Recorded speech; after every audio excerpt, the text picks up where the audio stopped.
The Martin Scorsese-produced documentary Dreaming Walls, Inside the Chelsea Hotel is a film that feels frozen in time.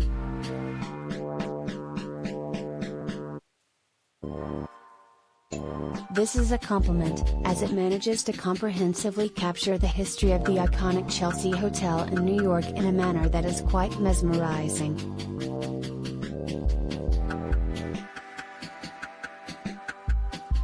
It then puts this in a fascinating and poetic conversation with the present.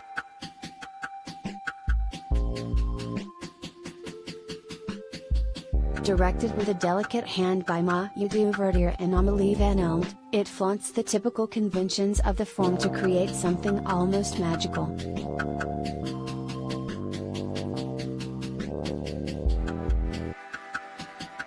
Over the course of its fleeting runtime, we learn about how the building was home to writers, musicians, artists, and actors, not through typical talking head interviews, but via projections of scenes that are displayed on the very walls of the building.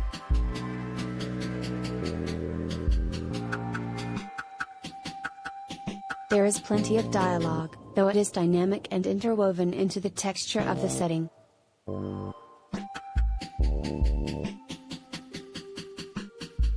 It is like the building itself is full of memories that are just waiting to burst free when you least expect it.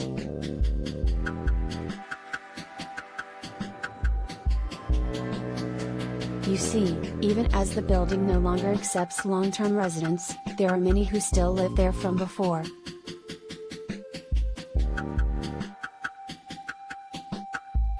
They are as much a part of the history of the building as the sweeping banisters, as they carried their many splendid stories with them.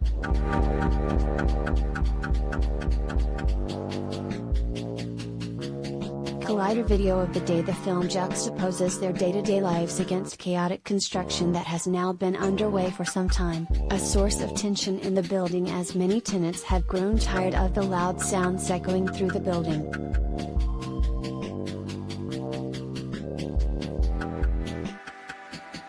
While there are disagreements and occasional squabbles between those living there, the film is most interested in reflecting on the past that almost bleeds into the present.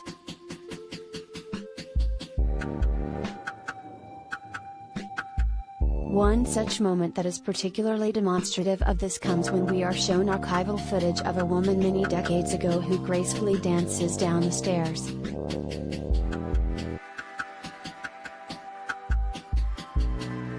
Then, seemingly at the same staircase all these years later, the scene is recreated with an older woman who was a dancer herself and now instructs a protégé to follow her same steps.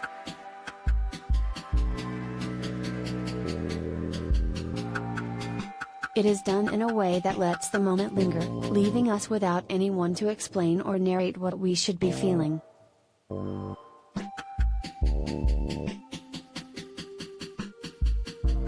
Instead, it just lets the images speak for themselves, a refreshing demonstration of how documentaries don't need to hold our hands through its many meanings.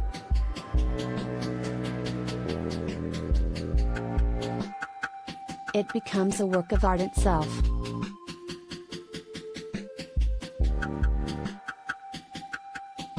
This all makes for a documentary that is as informative as any out there, while also eschewing the conventions of the form to delve into more emotional depths.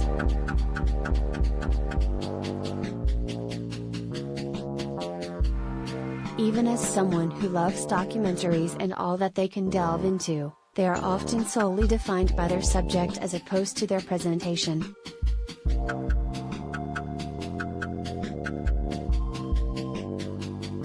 They became trapped by the supposed rules and patterns we've seen before.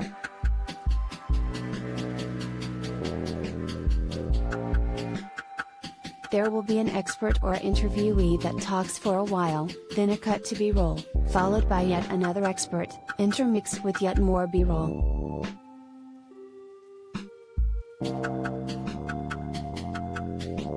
Maybe there will be an occasional piece of animation for footage that doesn't exist, and it will all play out in the same safe repetition of pattern.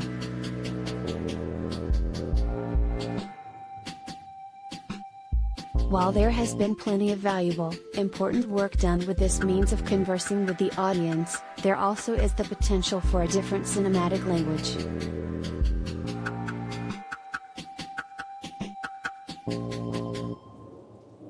Dreaming Walls, inside the Chelsea Hotel evokes a language that draws from more observational documentaries before it edit, then infuses with its own manner of speaking.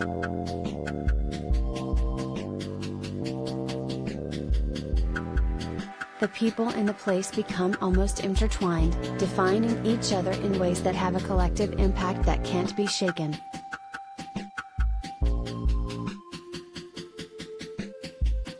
When you listen to the characters reflect on how their lives have gone and why they stay, it draws you in without ever breaking the magic.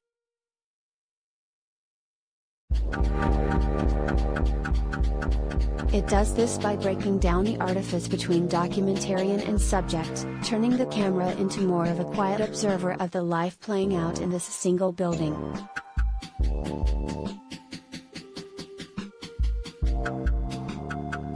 There is never a moment where the camera feels intrusive, it just feels like a floating presence that captures the energy and emotion emerging from every single frame.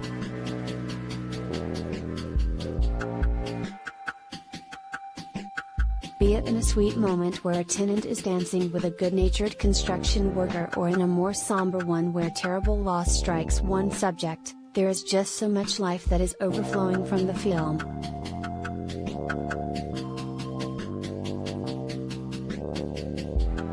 Many documentaries can feel cold, holding their subjects at a distance without ever seeking to know them.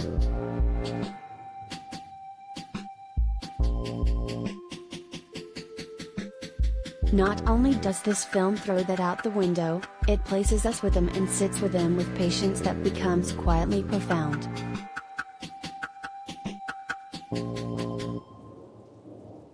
You come away having felt like you have learned more about them than even someone you've known for all your life.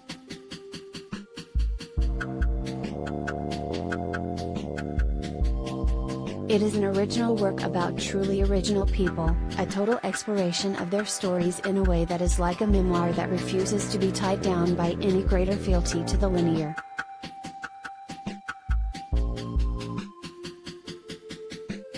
This may leave you wishing that you could know more about these people, though it is light on its feet and focused on capturing only brief moments in time.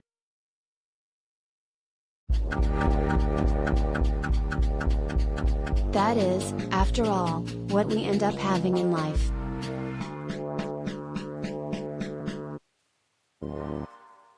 It all takes on a dreamlike quality befitting its title, driven less by strict structuralism and more by a sense of feeling that washes over you.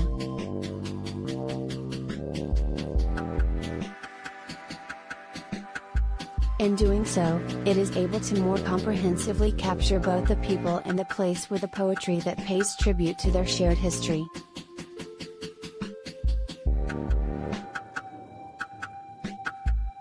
When thinking back on documentaries that will stick with me for how they completely immerse you as a viewer, Dreaming Walls, inside the Chelsea Hotel will truly be one of the most memorable.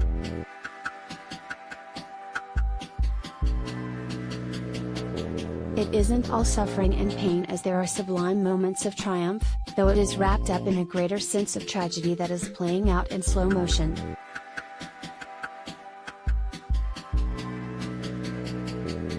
In one of the film's final conversations, done with the oldest tenant still left, we learn how she was not given anything to leave and thus has stayed, as she really has nowhere else to go.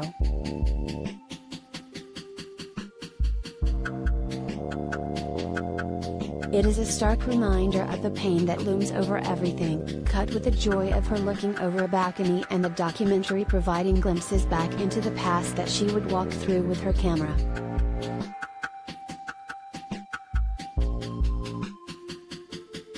While agonizing to see something that is quickly fading, a memory that is now for close to us, her work of photography preserves it.